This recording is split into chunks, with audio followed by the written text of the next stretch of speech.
This week, both the House and the Senate passed measures to arm Syrian rebels in the fight against the extremist group ISIS. In the House, 273 members voted in favor of the amendment and 156 voted against it. The joint resolution is passed. It's an issue that has split the Democratic Party, specifically the Progressive Caucus. Out of its 64 voting members in the House, 19 voted in favor of the bill. That includes Congressman Keith Ellison of Minnesota, Jim Moran of Virginia, and Sheila Jackson Lee of Texas. The only senator in the Progressive Caucus, Vermont Independent Bernie Sanders, voted against the resolution. I worry very much that getting involved in that area could open the door to the United States once again being involved in a quagmire, being involved in perpetual warfare.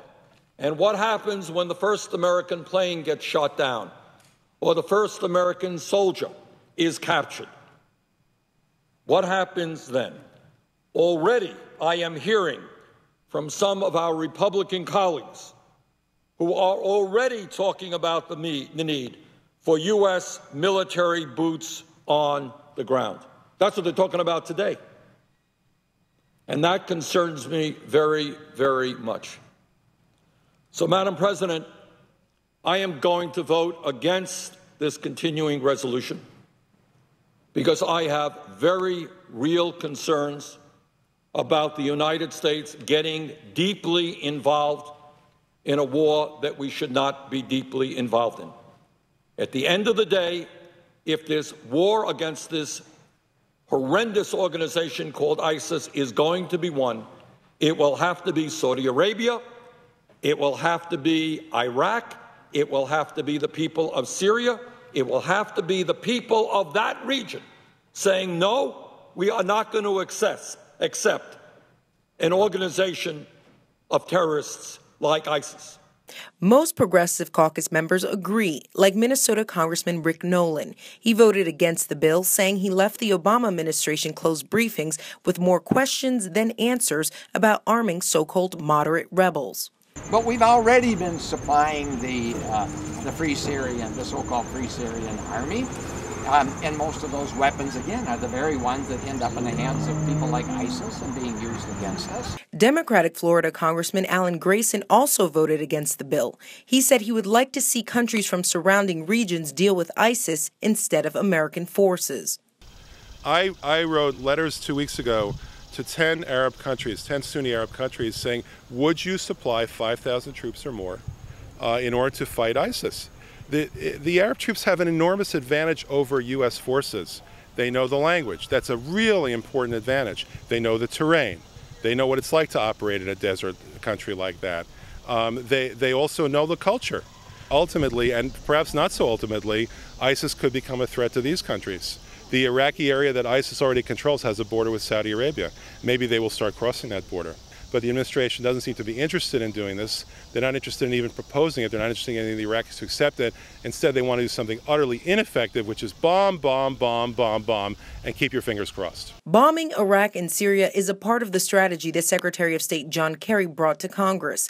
He said this policy is in line with Code Pink's philosophy of protecting women.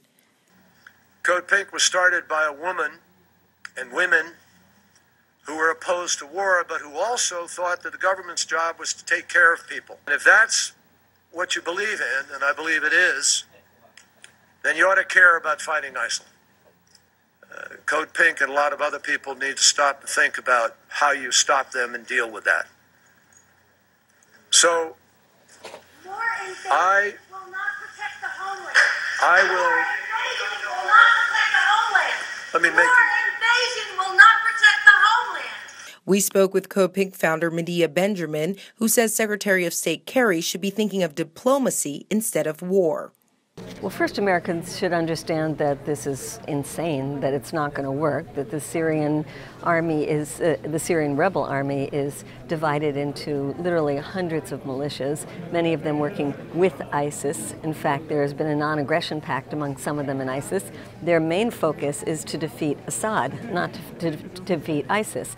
Now, there's a lot of congressmen who understand that and know that this doesn't make any sense, but for them it's all political. They see the polls, they think the American people want something done, and the something must be military. And so many of them will vote for this just because there's an election coming up in November and they think this is a good move for them. But I think the American people need to understand that in the long run, this is totally counterproductive, and that they should make their voices heard by their politicians during this election time so that they don't drag us into a wider and wider war. Nearly 70% of Americans polled in an NBC News poll don't think the president's strategy will stop ISIS. But despite this skepticism, protesters say policy won't change unless Americans raise their voices. I would just hope that the American people realize that democracy is based on being a citizen. I was a public citizen and now I'm a private citizen. So I took it upon myself to come here from Colorado in order to speak truth to power. That's how things change. It changes when we speak up about what we think is wrong and to make it right. As Congress enters a lame duck session, many members will be in their home districts campaigning. The anti-war protesters say they will be following them on the campaign trail to remind them to look for a political solution instead of a call to arms. For the Real News Network, Jessica Devereaux, Washington.